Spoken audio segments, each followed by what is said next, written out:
बिस्मिल्लाहिर्रहमानिर्रहीम। अस्सलाम वालेकुम व्यूअर्स, कैसे हैं आप? उम्मीद है बिल्कुल ठीक होंगे। Welcome to my channel easy cooking with Mishkat. तो आजकल जी सरसों के साग का मौसम है, ठंडे ठंडे मौसम में सरसों का साग यकीनन सभी को पसंद है और मज़ेदार होने के साथ साथ इसके बहुत फ़ायदे हैं, बहुत बेनिफिशियल है सेहत के लिए। फ़ायदे तो मैं अपनी वीडियो में साथ साथ बताती रहूँगी।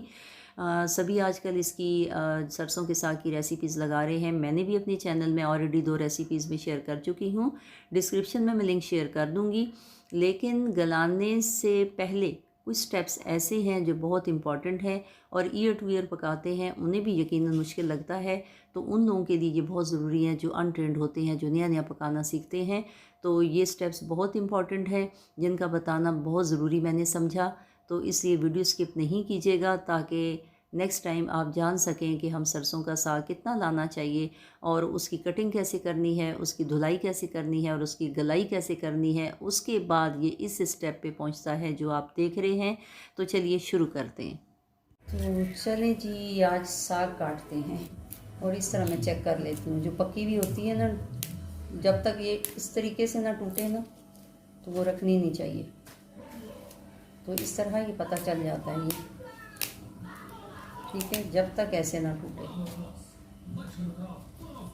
और ये सख्त वाली निकालनी चाहिए, ये भी सख्त है ना।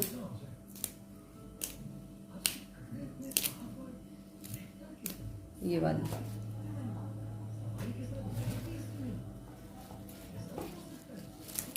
ये तो मुझे लग रहा था ठीक है।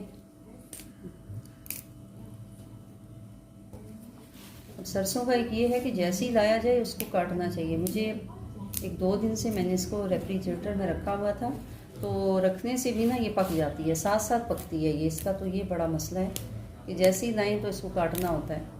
और चूँकि इसका थोड़ा सा प्रोसेस जो है वो थोड़ा लंबा होता है, तो इसलिए अगर कहीं मसरूफियत हो तो फिर सरसों को ना पकाना बड़ा मसला हो जाता है। इसका थोड़ा सा एक्स्ट्रा काटना, इसको गलाना। ये भी देखिए पकी हुई है, लग रहा था ताज़ा है, ये भी पकी हुई है, ये सही है। और जो अगर इस तरह की ताज़ा लग रही हो, मोटी लग रही हो, तो आप चाहें तो अंदर से इसका ये निकाल सकते हैं पल। कुछ लोग जो हैं पत्तों के बगैर इसको भी पकाते देखा है, ये वाली। तो चलिए जी काटते हैं इसको, देखते हैं कितना कट रहा है। अगर मोटी भी कट जाए तो कोई मसला नहीं, मैं तो इसको पीसूँगी। जिन्होंने पीसना नहीं है वो बारीक काटें, क्योंकि मैंने तो इसको गला के और पीस के पकाना होता है। तो इसलिए अगर टेढ़ी मेढ़ी कटती है, मोटी कटती है, पतली कटती है, कोई मसला नहीं। बस इसमें पकी हुई नहीं होनी चाहिए, ताज़ा होनी चाहिए। और इसको अच्छी तरह गला के तो वैसे ही ग्राइंडर में पीसना होता है। पुराने लोग तो पीस के नहीं खाते थे। मेरी दादी अम्मी जानी पकाती थी ऐसी, बॉईल करके उसे निकालती थी और उसमें ताज़ा देसी घी डाला, हरी मिर्च कुचल के डाली और पता नहीं लहसुन डालती थी, नहीं मुझे नहीं मालूम, इतना मुझे याद नहीं है, लेकिन ऐसे ही कच्चा पका करके खाती थी। तो माशाल्लाह सेहत इतनी अच्छी थी कि 101 साल में फौत हुई है और बग़ैर किसी बीमारी के। तो ठीक है, ये ऐसे मैं काट रही हूँ, फिर काट के मैं बताती हूँ सारा। और देखें जी, मैंने बिल्कुल अकेले इतना सारा, ये देखें वेस्ट भी हो जाता है ना। और ये वाला प्रोसेस जो है वो कोई नहीं बताता। सारे जो हैं वो सीधा सीधा पकाने तक शुरू कर लेते हैं गलाने के बाद। तो कटिंग से लेके ये देखें कितने सारा जो है ना इसका ये निकल जाता है, वेस्टेज काफ़ी सारा हो जाता है, मोटी मोटी डंडियाँ।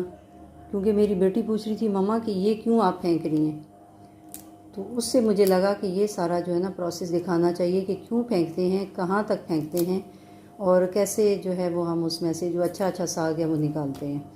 तो इस तरह ये काफ़ी सारा देखें, जो बिल्कुल खेतों से तोड़ते हैं ना तो वो फिर कुछ बेहतर होता है। तो आके मार्केट तक लाने में, घरों तक पहुंचने में कुछ ना कुछ सरसों जो है वो पक भी जाती है। तो ये देखिए जी, साग जो है वो काफ़ी सारा काटा है और ये होगा एटलीस्ट मेरे ख्याल में 4 kg लाए थे मेरे हस्बैंड, तो उसमें से काफ़ी सारा तो निकल गया है। तो कुछ ये है। तो अब इसकी धुलाई कैसे करनी है, क्योंकि मुझे भी ये साग का काफ़ी मसला लगता है। तो जब भी आता है मैं थोड़ा सा अच्छी तरह इसको कटिंग करके वॉश करके फिर बॉईल करके थोड़ा रख लेती हूँ, तो जब भी 2-3 दफ़ा पकाना हो पका लेते हैं। तो असल मसला जो है वो तो यहाँ तक है, ये तो कोई बताता ही नहीं है।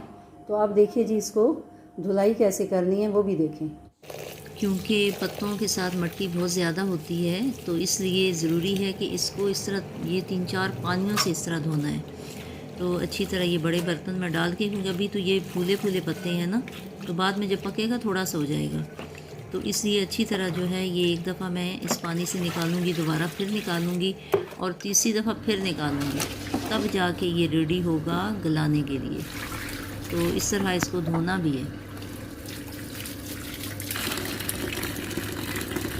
तो नेक्स्ट स्टेप जी है गलाने का। तो गलाने के लिए यहाँ मैंने पानी बहुत ज़्यादा देगचे में नहीं डाला, देगचा हमेशा थोड़ा सा बड़ा लेना है। 2-2.5 गिलास पानी डाला है क्योंकि पत्तों में ऑलरेडी पानी बहुत ज़्यादा है, धोने के बाद और ज़्यादा शामिल हो गया है। तो इस तरह अगर साग थोड़ा सा ज़्यादा है तो एक साथ सारा नहीं डालेंगे और फ्लेम जो है वो थोड़ा मीडियम टू हाई ही है। तो जैसे जैसे बॉयल आएगा तो ये पत्ते नीचे बैठते जाएंगे और इनकी रंगत भी चेंज होना शुरू हो जाएगी। तो मज़ीद अगर साग है तो ऊपर से डालते जाएं, हिलाते जाएं और इस तरह ये जब सारा बैठ जाएगा तो उस वक्त इसको कवर करके फिर मीडियम टू लो फ्लेम पे इसको पकने देंगे।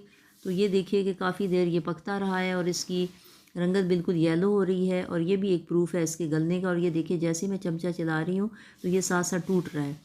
और यहाँ पे आप देखेंगे अगर पानी ज़्यादा है तो फिर ऐसे ही फ्लेम को हाई करके थोड़ा कम कर लें, लेकिन इसका पानी बिल्कुल नहीं फेंकना क्योंकि इसी में इसका फ्लेवर शामिल है। तो ये देखिए जब थोड़ा पानी कम था तो मैंने इसको ये पीस लिया।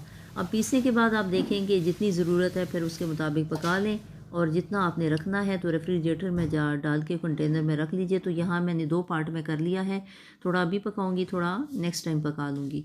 तो यहाँ तक जो गलाने का ये कटिंग करनी, इसको धोना, इसको गलाना, ये एक बहुत बड़ा काम है और ये कोई नहीं बताता। तो मैंने सोचा कि चलो ये मैं आप लोगों को बताती हूँ, क्योंकि जो भी ये रेसिपीज़ होती हैं ये नए लोगों के लिए होती हैं, अनट्रेंड लोगों के लिए होती हैं। जिनको आता है उनको तो ज़रूरत ही नहीं बताने की।